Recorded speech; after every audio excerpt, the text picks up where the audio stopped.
Yasu Malaka.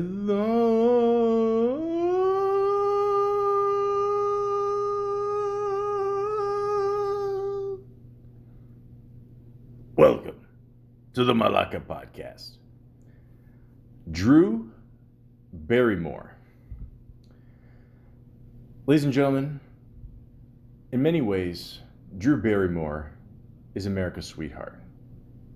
But we all know that she had a past. But who hasn't had a past?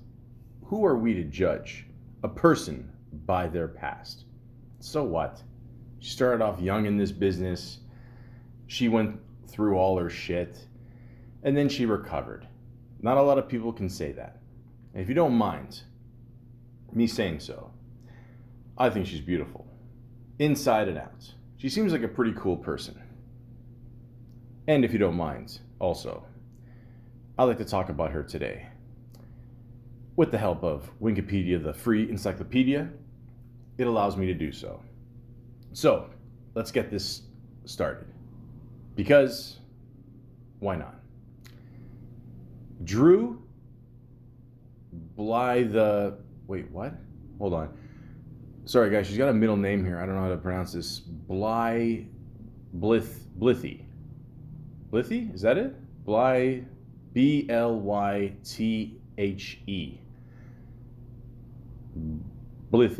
Blythe. Okay. Barrymore, born February 22nd, 1975, is an American actress, producer, director, talk show host, and entrepreneur who is the recipient of numerous accolades, including a Golden Globe, a Screen Actors Guild Award, and a BAFTA nomination. She is a member of the Barrymore family of actors and granddaughter of John Barrymore. Now, for those of you who don't know who John Barrymore is, shame on you. This guy kicked ass. This guy was in a lot of cool movies, such as Dr. Jekyll and Mr. Hyde, Sherlock Holmes, and The Sea Beast. A lot of cool shit. Very cool looking dude, slick, you know. She comes from a kick-ass family. That's what I'm trying to say. Anyways, Barrymore achieved fame as a child actress with her role in E.T. the Extraterrestrial, which was in 1982, the year I was born. Oh, what a beautiful year.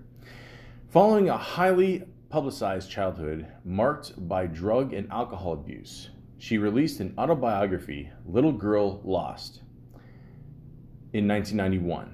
And at the age of 16, she went on to appear in a string of successful films throughout the decade, including Poison Ivy, Boys on the Side, Mad Love, Batman Forever, Scream, and Ever After. Barrymore collaborated with Adam Sandler on 3 films, The Wedding Singer, 50 First Dates, and Blended. Barrymore's other films include Never Been Kissed, Charlie's Angels, Donnie Darko, Riding in Cars with Boys, Confessions of a Dangerous Mind, Charlie's Angels, Full Throttle, Fever Pitch, Music and Lyrics, Going the Distance, Big Miracle, and Miss You Already. Barrymore made her directorial debut film Whip It in 2009, in which she also starred. She received a SAG Award and a Golden Globe for her performance in Grey Gardens. She starred in the Netflix series Santa Clarita Diet. Did I say that right? Okay. Since September 2020, Barrymore has hosted The Drew Barrymore Show, a syndicated talk show. In 1995, Barrymore and Nancy Juvenin formed a production company, Flower Films. They have produced several projects in which Barrymore has starred. In 2013, Barrymore launched a range of cosmetics under the Flower banner, which has grown to include lines in makeup, perfume, and eyewear. Her other business ventures include a range of wines and a clothing line. In 2015, Dutton published a collection of Barrymore's autobiographical essays in a book titled Wildflower. Barrymore received a star on the Hollywood Walk of Fame in 2004. Holy shit, that is a... Okay, so movies. She's hosting her own TV show now. She's got tons of perfume and makeup and all that, which is very big money. Ask, I don't know, the one woman in the Kardashian family there. She's got her own book. I mean, holy shit. This is... Wow. Is she single or no? Okay. Wow. That is some... That's a lot of shit, man. I mean, that is crazy. I mean, I mostly know her just for her movies, you know. I like her movies. Not all of them, but, you know, most of them, you know. Anyways, there's a couple more facts I found, and I'd like to share these with you as well. Why not? Barrymore got her start as a child actress, like I said before. And the child actress who goes on to become a substance abuser is pretty much a tragic cliche at this point. We all know that, okay? We don't gotta harp on this. People experiment stuff when they're younger. You know, some of us get through it, some of us don't. You know, it is what it is. I've only smoked weed and I tried hash a couple times. It was okay. The high hits you too quick. It's like smoking a chocolate bar, which if you ever see me, which, you know, you think it'd be heaven for me, but it wasn't. The point is, she was able to get through it. And like I said before, she wrote a book called Little Girl Loss. It was her memoir. It tells the story of her early years, including having her first cigarette when she was 9, proving that she might be part Italian, and also going to clubs very often. Barrymore completed the book when she was 14 and also released Wildflower, like I said before, in 2015, the follow-up that reveals more about her life. So imagine going through all this shit, like even, I mean, a lot of it before you're even 10. I mean, that's crazy. I mean, I think there was a story about her even going into Studio 54, which, if you don't know what Studio 54 is, it's the biggest club of all time. I mean, you could do everything there. And really nobody said shit. So it's just crazy that she could enter that club at that young age. But obviously, that's what star power does, okay? It gives you this illusion that you can do anything and you're going to live forever. But, I mean, if she kept this up, forget it. She would, no way, no how, be able to write this book in 2015. No way. So, glad she was able to get out of that. And, yeah. I can picture what Studio 54 was like if you're 20, not long 10. Holy shit. Oh, the 80s were crazy. Anyways, Barrymore starred in 2 TV movies and 1 film, Altered States, by the time she was 5. Her 4th role in Steven Spielberg's E.T., the Extraterrestrial, would catapult her to childhood fame. Barrymore, who was 7 at the time of release, played Gertie. I'm assuming that's right. I haven't seen this movie in years. I remember E.T. kicked ass. We'll talk about that later. The protagonist is little sister. Barrymore also said that Spielberg told her during filming that he would never do a sequel to E.T. That's right, folks. Mac and Me is not considered the sequel. It's just a big commercial for McDonald's. Sorry. She met one of her exes, musician Eric Erlandson, while puking outside of a club. God, that's beautiful. As he stood nearby to stand guard as she did so. What a gentleman. Barrymore actually ran into him accidentally 2 weeks later, knocking on his door because someone else gave her the wrong room number. Finally, Barrymore ran into Erlandson's in Seattle while filming Mad Love. Erlandson made a move, asking Barrymore to listen to some records at his place. And they almost immediately began living together. That's the move, man. If you're a rock star, just say, hey, you know what? Just chill in my place and some music, just relax. That's it. Rock stars get everything. Barrymore's own childhood has given her plenty of excitement and grief at times. So she tries to bring happiness with the movies she does. She is attracted to roles that focus on self-improvement, optimism, and joy. These three criteria are a big part of what led her to do Charlie's Angels. Yeah, I could see that. I mean, empowering women, feel good kind of movie, got some jokes in there. Tom Green's there. What more do you want? We'll get into that a little later. What's really cool is that when she was younger, she was able to meet Mr. T at the 1984 People's Choice Awards and partying with Rod Stewart's band in West Germany. Barrymore also met Purple Rain co-star Apollonia and was gifted a ring the singer wore in the film. That's nice, man. I mean, I wonder if she still has the ring. She's got it, right? I mean, I think so. It must be worth a lot. I mean, it's a cool ring. It's probably it's got to be purple, right? Also, it says here she's worth estimated $125 million. That's not bad, I guess. And she has a few different homes to retreat to for privacy, including an $8 million one in LA. Who doesn't have an $8 million home in LA? Come on, you're just trying to keep up with the Joneses, that's all. It also says here, back in 2008, Maxim ranked her number 40 on the Hot 100. People also included her on their list of the world's 50 most beautiful people.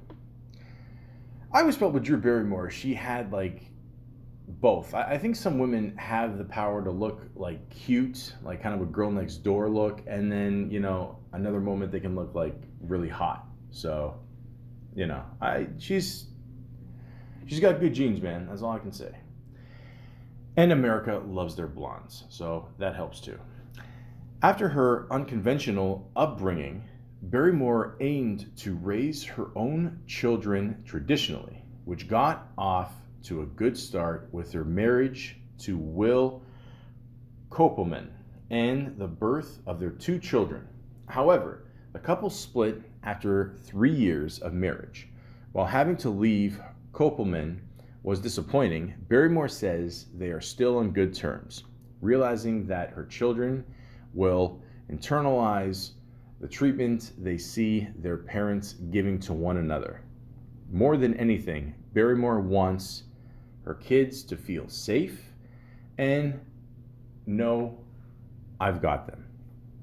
That's what every kid wants to feel from their parents. It's that simple. She seems very, I don't know, down to earth, very chill. You know what I mean? Yeah, I think so. So does the person driving by. When you start acting as young as Drew Barrymore did, acting gets old pretty quick. By the late 1990s, she and Nancy Juvonen founded the production company Flower Films, like I said earlier. The first film they produced was a Barrymore vehicle, Never Been Kissed. The company has since gone on to produce Donnie Darko, 50 First Dates, and Charlie's Angels. Ka-ching, ka-ching, ka-ching. That's what you do, folks, okay? You built up a little paper, okay? You're an actor. Do your own thing. Have your own company, okay? In music, people are their own independent artists. In film, nowadays you're seeing more of that. People just making their own companies and just getting rich off that. It's a good thing. There's an early Barrymore credit you won't find on IMDb. When Barrymore was 11 months old, her acting family put her in a dog food commercial. An auspicious start to a long career. I don't think so at all. I mean, I had a friend of mine that did a cookie commercial when he was a baby. He's in it for like 1 second. He, pushes the train. There you go. Ka-ching. Do what you got to do. Do what you got to do. That's it. Barrymore directed her first film, Whip It, in 2009, and has since said she prefers directing to acting.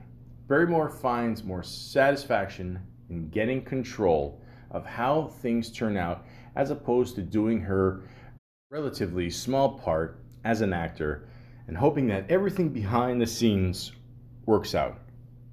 She said, "Having a hand in it, being part of the process, has given me tremendous satisfaction. I don't like just showing up," she says. So that's good. She's not afraid to get her feet wet.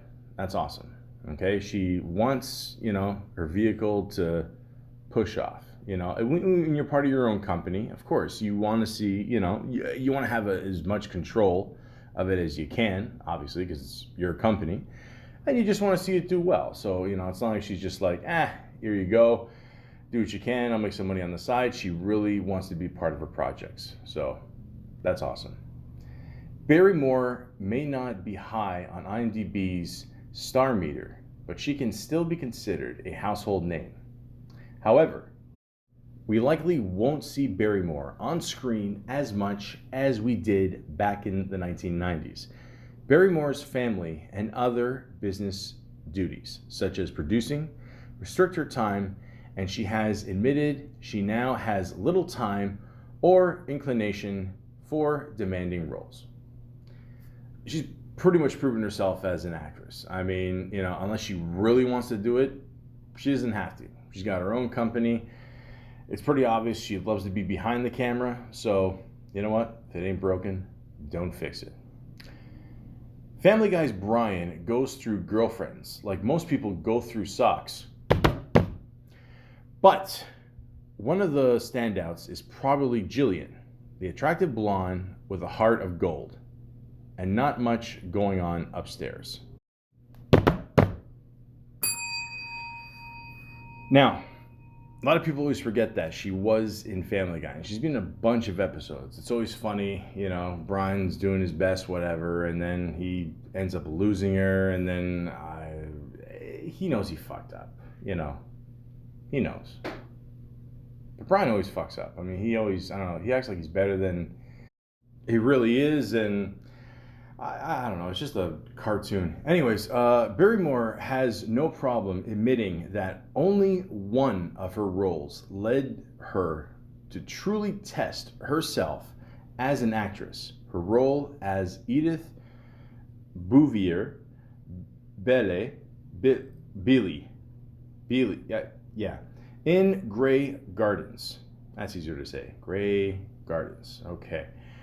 I gotta really learn how to read. Barrymore says her early roles in rom-coms like Never Been Kissed allowed her to play her own self. As she got older, roles as a contendant mother, example, blended, fit her current personality. There you go. As an actor, you always want to challenge yourself. You want to, you don't want to get typecast. You want to throw in a couple roles there where you're not your normal self, or people, see you as the same character all the time. So that's cool. Also, to this day, Drew Barrymore is still the youngest person to ever host Saturday Night Live. Barrymore is also one of the elite club of people to have hosted SNL for more than 5 times. A lot of people are part of that group.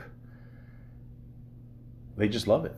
Why not? Go on Saturday Night Live, promote your movie, but at the same time, have some fun. Again, it gives you a chance to be wild and crazy. Be someone that you've never been before. Worst case scenario, people talk about it the next day, and more than likely will not talk about it ever again. So just keep that in mind. But again, Saturday Night Live is a good place to go and just have fun. I'll tell you where it looked like she wasn't having that much fun when she was in the movie Scream. Now, apparently, she had the lead role, but she passed on it. And instead, she just wanted to be in that little opening scene, which is pretty cool. Because I remember even at the time, I was like, why is she only in, the one scene? And it's pretty iconic, It's like the opening scene in Psycho there, with the shower. I mean, obviously it's not as good. Relax. Okay, I get it. But it's still pretty cool. So that's awesome. And then it also says here, the writer, Kevin Williamson, knew that he wanted the film's biggest star to die first. So originally, he was thinking about getting Alicia Silverstone for the role as Casey Becker. But then Barrymore went over the script again. She realized how much she loved the opening scene and told Williamson that she wanted to play Casey Becker. Barrymore still considers the scene a masterpiece. And like I said before, I agree. It is excellent. Great way to start the movie. Barrymore's life reads like 6 degrees of separation, godparent style. Steven Spielberg is her godfather.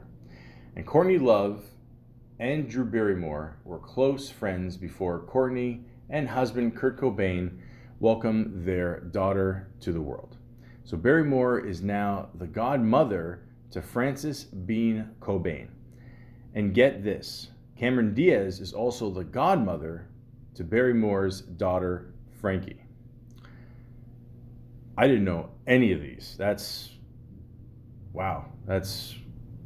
crazy. That's damn. Barrymore's autobiography, Little Girl Lost, reveals that her first kiss was with fellow actor Breckin Meyer. Meyer may be best known for the series Franklin and Bash, or roles in Clueless and Rat Race. He says the kiss took place when he was about 11, and he was actually rewarded afterwards. Barrymore got him an audition with an agent, thereby creating the foundation for his career. The name sort of sounds familiar. Let me just see something here, guys. I'm pretty sure I knew who this is. Yep, I was right. Okay. This is the lead guy in Road Trip. And he also does a lot of shit for Robot Chicken. This guy's funny. Also, as a side note, if you ever go on YouTube, he did an interview with, I don't know, I think it was like The Post or something like that. And he's with Zach Morris there.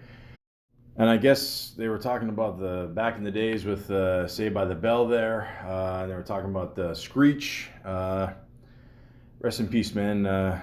You always made me laugh during Saved by the Bell. Yeah, and I don't know, for some reason they're talking about the porn he did, and I don't know, he's going off about like how like Screech isn't packing that, and it's funny because you look at Mr. Morris's reaction there. He's just trying to not to say shit. Like he's just like, whatever, man. That's your story. He's like, yeah, he's just not packing that. He's just no. Screech ain't packing that. So I don't know. It's funny, So check that out when you got a chance. But also check out Road Trip, done by Todd Phillips. The same guy who did Old School and the Hangover series, and of course Joker, which was awesome. Yeah, so when you got a chance, check those out. Sorry, I just watched that clip again. I forgot. Yeah, he's not packing. It's worth it just to see Zach Morris's reaction there. It's fucking hilarious. Trust me. Anyways, we're talking about Drew Barrymore, right? Barrymore isn't naive about discrimination in Hollywood, which can restrict the variety of roles women receive. She has joked that hitting her 40s makes her past her prime for the omnipresent role of a love interest. However, Barrymore is thankful that she was able to form her own production company and greenlight successful projects. She produced Never Been Kissed at the age of 23, and Barrymore recalls meeting Fox executives wearing corduroy pants. I always forget how to. Yeah, it's weird. Corduroy is like one of those words. I don't know. You just say, but then you look at it and it's like, does it look right? Or yeah, corduroy. Yeah. God, I haven't worn corduroy since like fucking '96. Flannel shirts. Anyways, pants and still getting approval to take on the project. There you go. Listen. At this point, she's already proven herself. Okay. I would go in there with a robe, like Rodney Dangerfield style, and just, let my nuts hang. Okay, that's it. You know what she's worth. That's it, plain and simple. So I'm not surprised. Like most actresses, Barrymore had some missteps. Her work with Jimmy Fallon in Fever Pitch wasn't that well received, and the film was a financial disappointment as well. Guys, that's putting it really lightly. But it also says here the film, it wasn't a total disappointment. Somehow the Red Sox pulled off a sweep into the World Series to win it. The production of the film synced up with the win in Game 4, allowing Barrymore and Fallon to set foot on the field while the Red Sox celebrated. The Red Sox appeared to have forgiven the two since, but at the time, plenty in Red Sox Nation thought the two did not deserve to celebrate with the team. I've said this before and I'll say it again. Boston, you guys take your sports way too seriously. And I'm not just a bitter Toronto Maple Leaf fan, okay? I'd be saying this shit anyway. The point is, it's just a movie, okay? Nobody expected that shit to happen anyway, so come on. Just, come on. Barrymore has openly admitted that she has had previous relationships with women. While these sorts of relationships are sometimes viewed as publicity stunts, Barrymore explains that she simply views a woman and a woman as being a beautiful coupling. The same way she views a man and a woman as a beautiful coupling. I had no idea. And she just got cooler. At one point, Barrymore was dating Fabrizio Moretti, the drummer for The Strokes. In 2012, Moretti dated a good friend of Barrymore's, Kristen Wiig. Barrymore said the relationship dynamic seems so wacky and incestuous, but that's kind of how life works. That's one way to put it. Wiig and Moretti broke up in 2013, which hopefully made things a little less weird. I guarantee you it didn't. Check out Barrymore Winery next time you're in the mood for some Cabernet Sauvignon. I think I said that right. The first one I nailed. I know that. Barrymore realized she likes wine, like a lot of people. But unlike a lot of people, she decided to turn that into a real business. Barrymore's own tastes are partial to fruity white wines, but the winery offers a wider selection. And she's got the booze company going. She's hitting every single marketing thing you can do to make money. Damn. I had no idea, guys. This is she's a catch for sure. Tom, I don't know how you fucked it up. I don't blame you, man. I'm just, maybe a little too silly. I don't know. I like Tom Green. Again, we'll get to that in a little bit. Barrymore received her own star on the Hollywood Walk of Fame in February 2004, cementing her status as a member of Hollywood's A-list. I said this before, and I'll say it again. By this time, she's been in the business, what, like over 20 years? I mean, she's killed it, you know? And now it says here, she is now the 5th member of her family to get this honor, joining her dad, of course, her granddad, and 2 other relatives. Yes, and yeah, this is a hell of a family, guys. I mean, this is absolutely insane, you know? I don't know why they give shit to child actors. I don't know. I mean, she's I don't know. I figure in the next 10 years, she's probably going to just run the world. Back when she was a teenager, Barrymore went on a date with Christian Bale. When you say Batman. As Bale revealed, Barrymore never called him back. To be fair, this was a stage in Barrymore's life where she was dealing with alcoholism and drug addiction. As Barrymore says, she had a lot of fish to fry, and boys weren't at the top of her priorities. We get it. It's cool. I mean, Christian Bale's an awesome actor. We know that. We've all heard that speech, you know, that he did. I mean, if you want to call it that, by far the best thing about Terminator 4. Hey, it happens. If someone asks us to rank Adam Sandler, Hugh Grant, and Jake Gyllenhaal in terms of talent, I think most people would have Adam Sandler at the bottom. I just like to put my 2 cents in. Not me. No, not even close. It says here she was on that James Corden show, Spill Your Guts, where you gotta, you know, eat something disgusting or tell the truth. She said that Jake Gyllenhaal was at the bottom of that list. Wow. Okay. So again,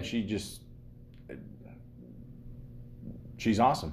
Barrymore currently stars in the Santa Clarita Diet.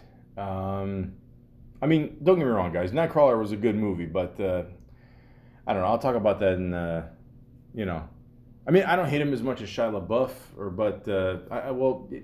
anyways, revealed that she sticks to a vegan diet and exercises while filming the show, and then returns to a regular diet when filming ends. Once filming wraps, Barrymore puts on more weight, which led her mom to suggest cold sculpting, which is fat freezing. Barrymore embraces her look, though. A stranger once asked Barrymore if she was pregnant, and Barrymore was quick to respond, "No, I'm just fat right now."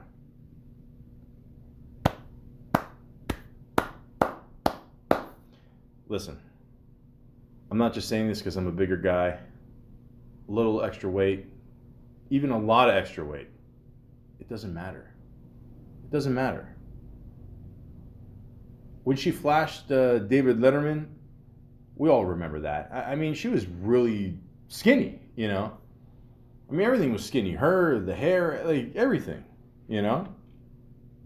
I liked her when she was in Charlie's Angels. Yeah, I said it. Everything. Second one, I don't know, not so much, but we'll get into that later. Back in 2001, Barrymore was happily dating Tom Green, and they were enjoying their home in a canyon north of Beverly Hills. Things took a slight turn for the worse. However, when the home caught fire while they were sleeping, their dog, Flossie, likely saved their lives by barking at their door. The fire led to about $700,000 in damage, and the house was ruined. I love Tom Green. Grew up loving him. Very funny guy. I don't care what anybody says. I mean, I get it. He did Freddy Got Fingered. You know, it was, you know, Daddy, would you like some sausage? Daddy, would you like some sausages? Okay, that was funny. I mean, other than that, you know, I mean, Rip Torn getting angry is always funny too. I mean, we all saw the Larry Sanders Show. Um, but yeah, it didn't work out. It is what it is. But she was there with him when he got that surgery, and then like he left it, or he lost his left nut or whatever, and I don't know. It was always a funny picture, like just seeing her in bed, like lying there with him, and they both look like comatose, and I don't know. It's funny. And then later on, she had him on her show there, so no harm, no foul.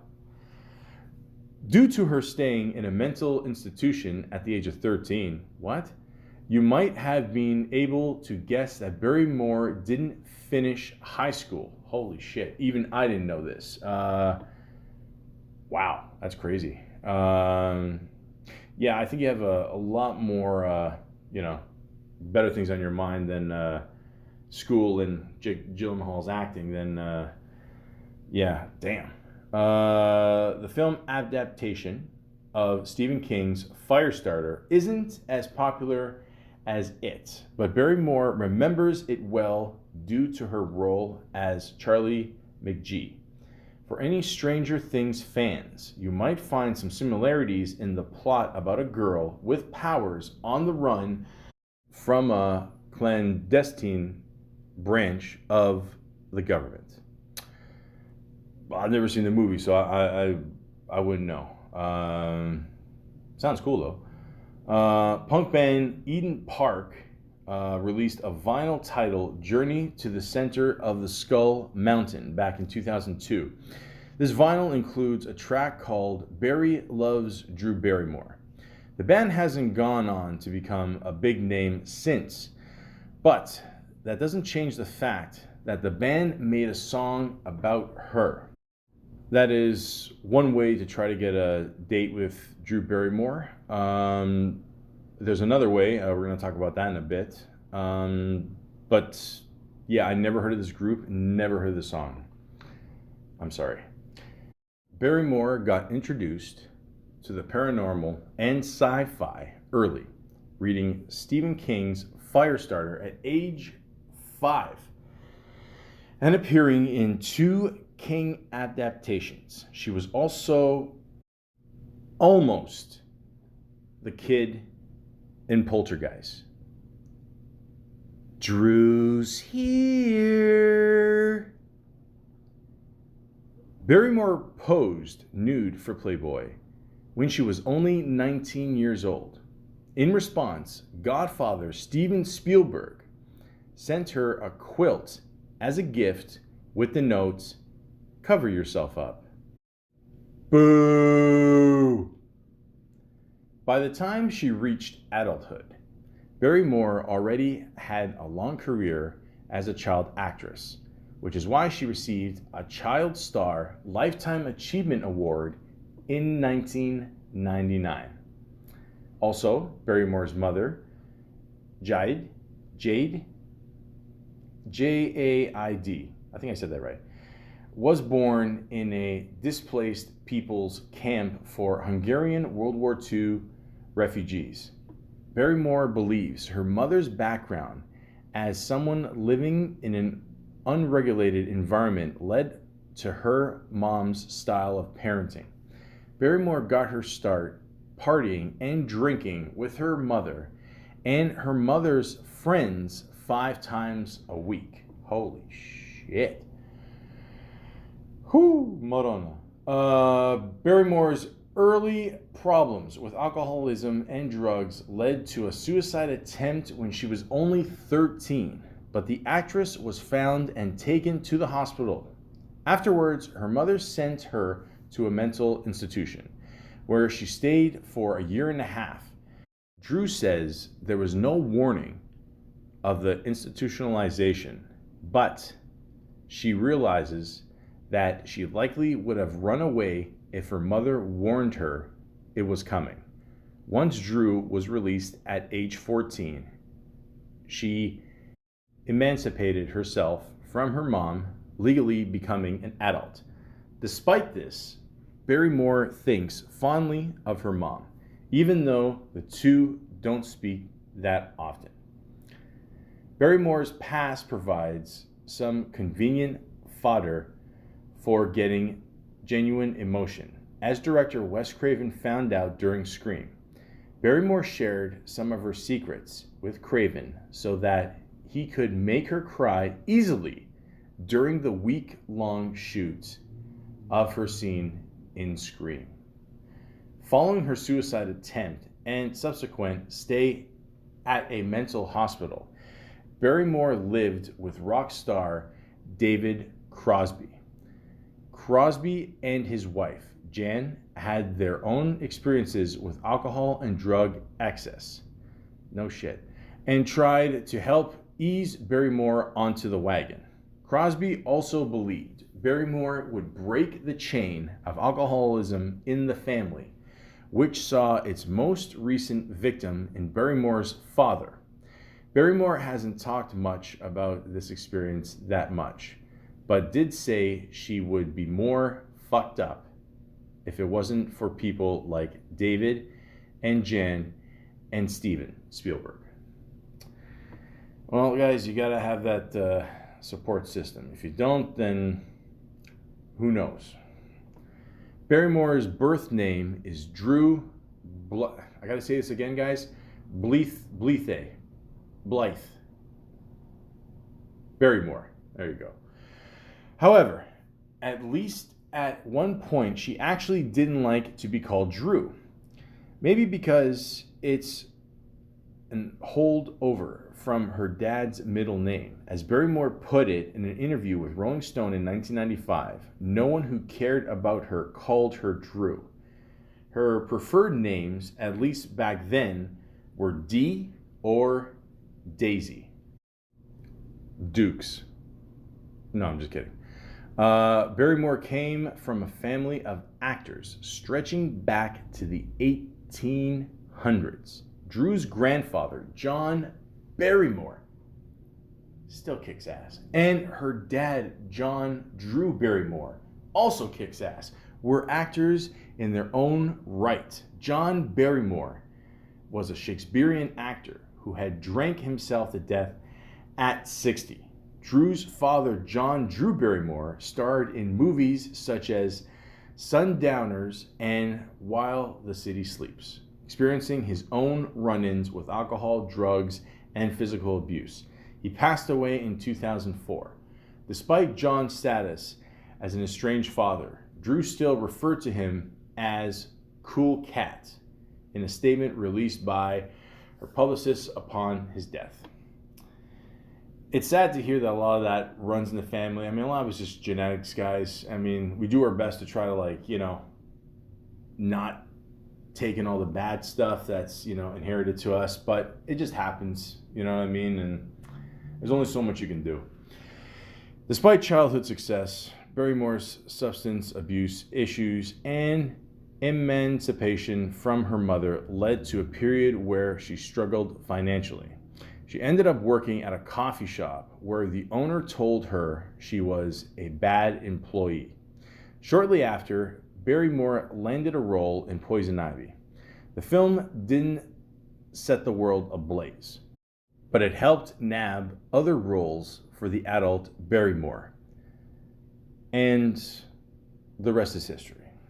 So again, guys, that's what you love about America, You go from nothing to something, then you go to nothing, working at a coffee shop, and then you go back to something again, So she's had a lot of ups and downs, like a lot of good actors do. And a lot of things just take time, just take patience and, everything worked out in the end. So I think that's pretty cool. And like I said, she's done a lot of stuff. A lot. Okay? I'm on IMDb here. She's done a lot. And I like to talk about it, if you don't mind. Now, the very first thing she did was in 1978. We talked about the commercial there, but the first TV movie, first thing was a little thing called Suddenly Love. And she played Bobby Graham, but unfortunately she was uncredited. And then the next thing she did was a TV movie called Bogey, 19 80 as well. She also did a thing called Alternate States. I'll be honest, I haven't heard of any of these three things. But I did hear about a little movie called E.T. the Extraterrestrial. Okay. So I'm going to really try my best to not be a geek here and talk about the horrible Atari game that we all know is just absolutely dreadful. We all know that story. Okay, you know, they found a bunch of games in Mexico there in a big dirt pile, whatever. But we're here to talk about the actual movie. And this movie is absolutely beautiful. Okay, Steven Spielberg is one of the best that ever did it. We all know that. Okay, I mean, he'll basically, you know, bring your dreams to life. Okay, so he's awesome at what he does, and he saw something in Drew Barrymore here, and you know, she plays, you know, the little girl, you know, the brother to, you know, the guy there, Elliot, and you know, I don't gotta talk about this movie. I really don't. I mean, we all know it kicks ass. Okay, so that's it. Just, you know, and if you haven't seen this movie yet, okay, you got to go see it. Okay, I mean, afterwards, you know, we're all riding our bikes and hoping we'd fly in the air too. You know, it never happened, but you know, it's an awesome movie. So please go see it. Firestarter. Did not see this one. It looks. I mean, it's pretty self-explanatory. You know, and it looks like she's pretty possessed. Why they didn't cast her for the Poltergeist after looking at this movie poster, I don't know why. You know, I was like, okay, please don't kill me. But yeah, you know, irreconcilable differences. I did not see this one. I mean, I could barely pronounce it. Again, you look at the movie poster, it's surrounded by demons for some reason. I don't know. This is a. I don't know. I mean, damn, this is crazy, guys. I mean, come on now. You know, let Drew escape hell for a couple of seconds, will you? Cat's Eyes. Did not see this one. Again, the movie poster is very disconcerting. This, I mean, I guess it was the 80s, I guess. I don't know. I mean, people wanted more scares, I guess. I mean, but yeah, I don't know. I did not, I missed this one. ABC Weekend Specials. It was a TV series. She's on there. Amazing Stories, TV series. Star Fairies was a TV movie. She was a voice in this one, Hillary. The Ray Bradbury Theater TV series. Babes in Toyland. Conspiracy of Love. CBS School Break Special. See You in the Morning. Far From Home. Motorama. I didn't see any of these guys. Okay, here we go. So, Poison Ivy. Okay, so I just saw recently a little thing on this online. You know, it doesn't get the best rating here, but it's one of those movies that kind of became like a cult classic later on. It says here, a seductive teen befriends introverted high school student and schemes her way into the lives of her wealthy family. Oh, but this was basically the theme of the 90s too. I mean, there was all these like movies about women that were just, you know, taking over, and The Hand That Rocks the Cradle, and you know, rabbits boiling in pots. I mean, it was just fucking all over the place, guys. Yeah, so, you know, this gave her another chance to prove to people that she was, you know, a serious actress, not just a kid actress, you know, that got lucky. So that's pretty cool. And I'm told to this day that in the movie she gets a tattoo, and in real life she got the same tattoo on her leg. And she says it symbolizes, you know, her second chance, you know, just cool. Why not? So, I mean, they made other versions of this or sequels or whatever. I don't know. I'm told this is the best one out of all of them. So, Yeah, again, I have not seen this one. I'm told good things, so there you go. Waxworth 2, Lost in Time, sketch artist. Then she was in a TV series called 2000 Malibu Road. I don't know this one. I don't know. Jennifer Beals, cool. Yeah, I don't know. I can't. Sorry, guys, you're gonna have to forgive me. You know, me personally, like I was born in '82, so you know. Again, that's when ET came out. That I mean, this is she lived like you know a couple lifetimes. You know, when I was born, so I didn't really start to catch up till like the mid '90s there about Drew Barrymore. But yeah, I didn't see this one. Gun Crazy, No Place to Hide, the Amy Fisher story. Oh shit, really? Oh, she played Amy Fisher. Oh shit. Oof. Okay, I didn't know. Oh, wow. Okay. So, for those of you who don't know this story, it says here the true story of the Long Island teen who shoots and wounds the wife of a man she called her lover. All right, I'm starting to see a pattern with these movies here. But yeah, this was a big story at the time. I remember even on The Fresh Prince, I think Will Smith made a joke. I don't know, he's like, knock, knock, who's there? Amy Fisher. Bang!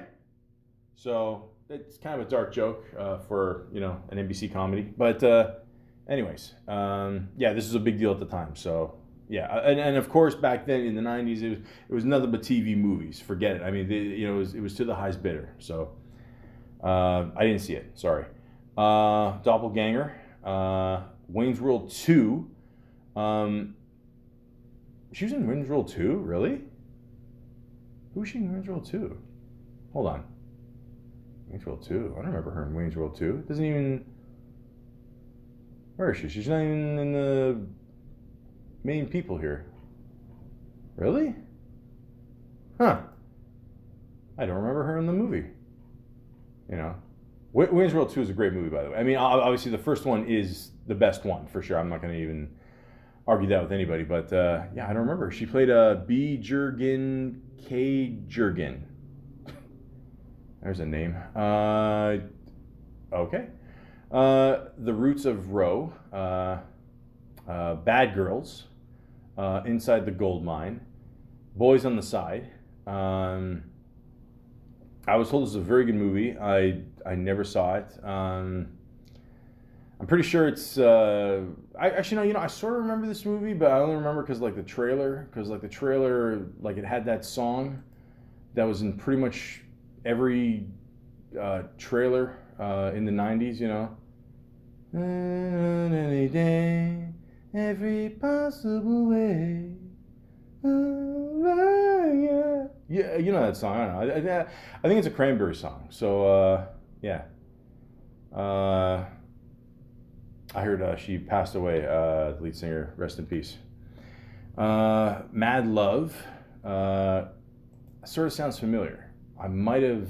Yeah, I remember this one. Her and Chris O'Donnell there. Yeah, I mean, didn't get the best rating, but yeah, I remember this actually was a cool little trendy movie at the time. You know.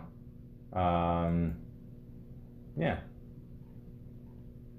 I don't remember seeing it though. Again, guys, I apologize. I know it's weird. I've not seen a lot of these movies. I get it.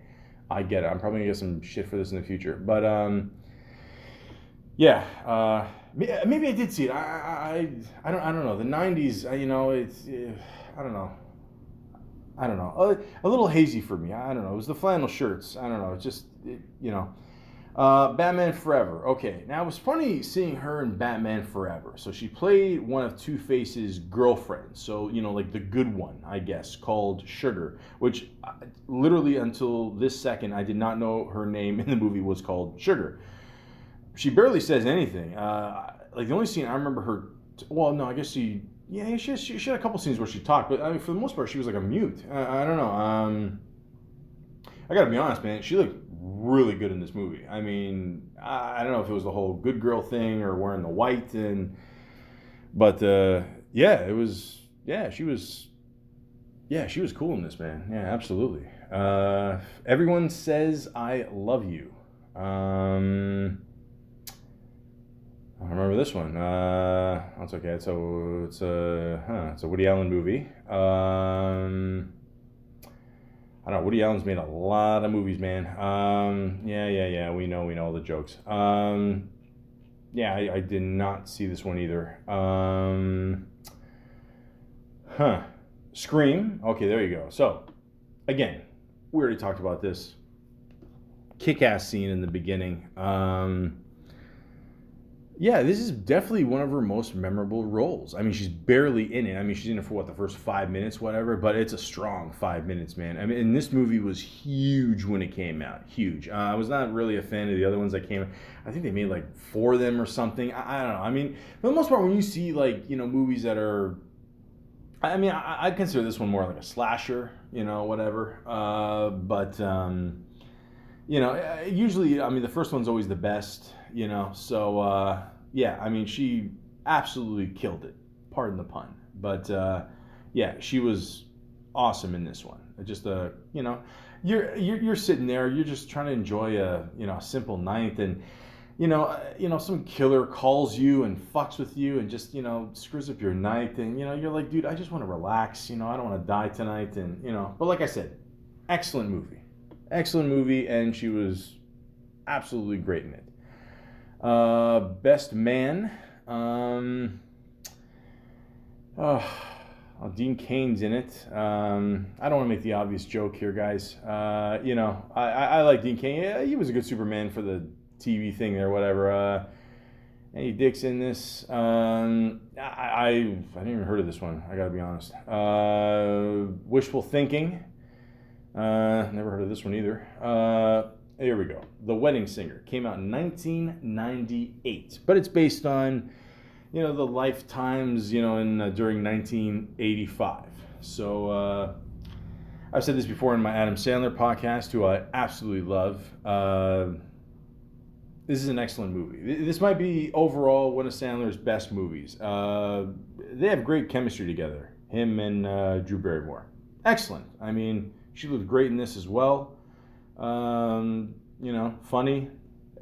Everybody just did their part in this movie. Like, it was just very well cast, and like the chemistry between them, back and forth there, and I thought it was really good. One scene I always remember in this movie is where, like, she doesn't want to get married, and she's like in front of the mirror, and like she's wearing like the wedding dress, and she's all down, she's ready to cry, but then she mentions Adam Sandler's character. Shit, I forgot. Sorry. And you see Adam Sandler walking up the street there, and he sees her, at the window, and she sees that, she's all happy. So, he's thinking that she's happy to get married, but really she's happy to, just mention his name, and, she's happy. I thought that was a kind of a sweet scene. It's sad because, Sandler's, thinking the opposite, but, I think this is a really, really good movie. Really well done. Yeah, definitely one of her better movies for sure. She was on the Larry Sanders Show. I mean, they had tons of people on this show. Did I mention Larry Sanders before? So there you go. Hey, you see what comes together, guys? That's how you do a podcast. Anyways, it was all planned. Yeah, she plays herself on this. Ever After, Cinderella Story. I'm told this is a good movie. I never saw it. I couldn't tell if it was like a, Again, guys, I'm a guy. I'm not really into these movies, whatever. I don't know. I started the majority of my dating in the thousands and tens and present, so I don't know. I guess I dodged a lot of these movies, but again, it looks like a good movie. I'm just saying, whatever. It's about the Cinderella there, so check it out. Home Fries, delicious. No, I've never seen this movie. I remember this movie. I didn't see it. I just remember it. Yeah, Luke Wilson's in it. The brother of Owen Wilson.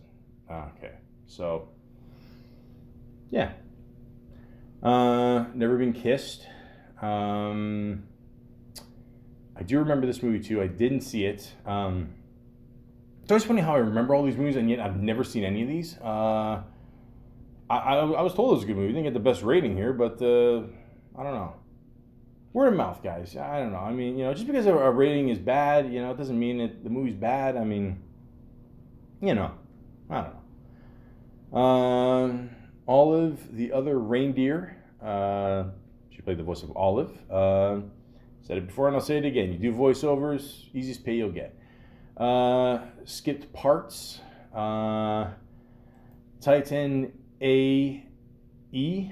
I do remember this movie. Yeah,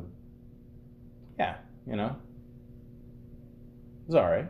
They try to do the whole, animation thing here. I mean, you gotta keep in mind, guys, like during the whole Pixar thing and just before Pixar, things were like more old school and they were still fiddling around. It was late 90s, still trying to figure out like what looked futuristic as cartoons and stuff. And I don't know, I'm sure someone younger will look at this today and think this is shit. But, I mean, for back then, it looked pretty good, I thought. So, yeah. Charlie's Angels. Okay, so the year is 2000. Everybody wanted that big blockbuster, starting the year 2000. I don't know, Y2K didn't fuck us up. So, yeah, I mean, this is a huge hit for her. Huge. I remember seeing this one in theaters with a bunch of buddies. I liked it. I mean, it had some cheap laughs in there. Tom Green was in there, I'm sure that's where they met, and he was funny in it.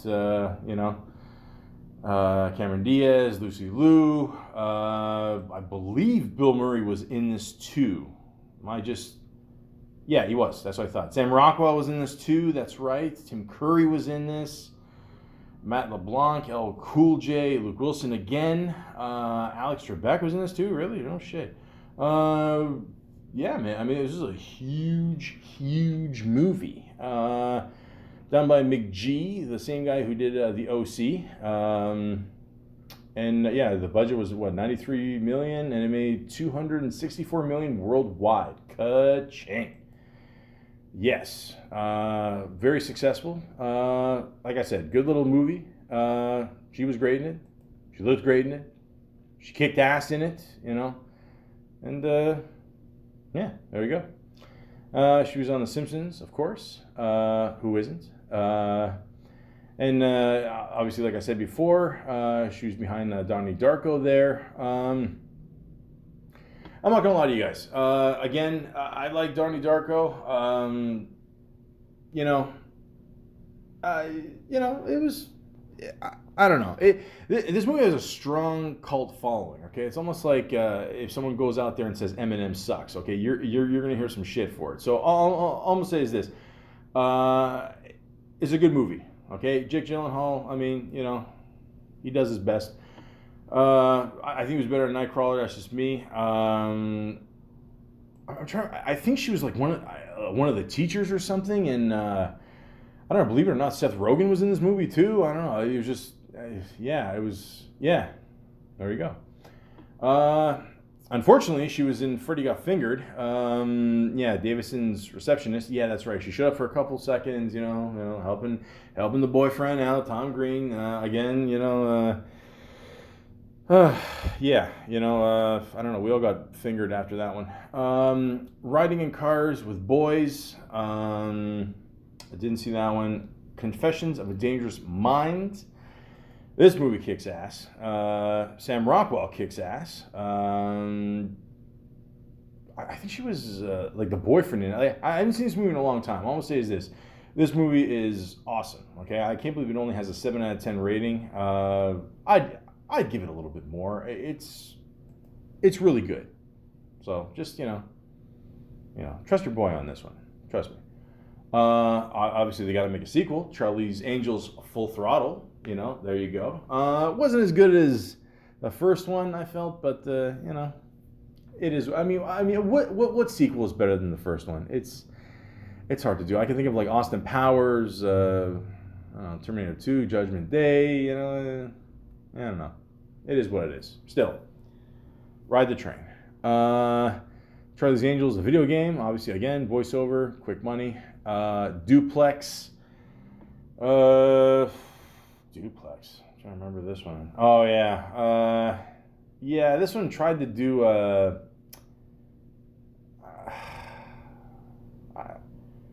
I don't know.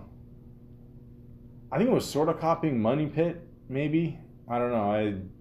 I don't know. I'm told it wasn't that good. I like Ben Stiller. Don't get me wrong, but I don't know. I wasn't really feeling this one. 51st Dates. I'm not gonna lie to you. I mean, it's got its moments. Again, she's working with Sandler. I wasn't. Yeah, I don't know. And nothing like Wedding Singer for sure. It's not even close. Sorry. Fever Pitch. We talked about that. I mean, it was just crazy how they just taped this, and the whole Boston Red Sox winning, and I mean that was just the craziest part of the movie. Yeah. So, Curious George, she played the voice of Maggie. Like I said before, she's on Saturday Night Live. She's hosted quite a few times. Music and Lyrics, Lucky You, Beverly Hills Chihuahua. Yes, she was a voice in that. He's Just Not That Into You. Sort of remember this movie. It's one of those movies that, it's like Love Actually, all these people in the movie, and I don't know, I never saw it. I assume everyone's looking for love and everything. I don't know. Gray's Gardens, TV movie. Whip It. I do remember seeing this movie. I always liked Elliot Page. She's cool. I always liked her. I liked her in Juno. I liked her in this. Kristen Wiig's in this one too. I forgot she was in this, but this is a really good movie. It's about the whole like roller skating derby thing. I mean, this was like, I remember at one point it was really huge. Like, this was a big trend, and I don't know if this movie like kind of started this trend or it was going along with it, but whatever. It was good timing for this movie, and definitely a good movie. Check it out. I enjoyed it. Very good acting, good story. I didn't know much about the sport. I just thought it was about people running around and hitting each other, but it's more than that. Trust me. Everybody's Fine. I remember this movie. Yeah, Robert De Niro. You know what? This is. I mean, a lot of people thought this movie was kind of cheesy. I thought it was all right. I mean, I had a lot of, good people in it. Kate Beckinsale, Sam Rockwell. It's just about a dad just trying to figure out more about his kids, and I liked it. A lot of people thought it was cheesy, but I don't know. I liked it. I thought it was pretty good. Going the Distance. That's right. She went out with Justin Long here for a bit. Those of you who don't know who Justin Long is, he's the guy that got hit in the head with a wrench by Rip Torn in Dodgeball. No, actually, he probably made a shitload of money off those Apple commercials with him and the other guy there. But yeah, he seems like a good dude. I did not see this one, so it looks like kind of a rom-com, I guess. So there you go. Best Coast, Our Deal. Big Miracle. Let's see what the Big Miracle is. Kind of looks like a Free Willy kind of thing there. Yeah, I did not see this one.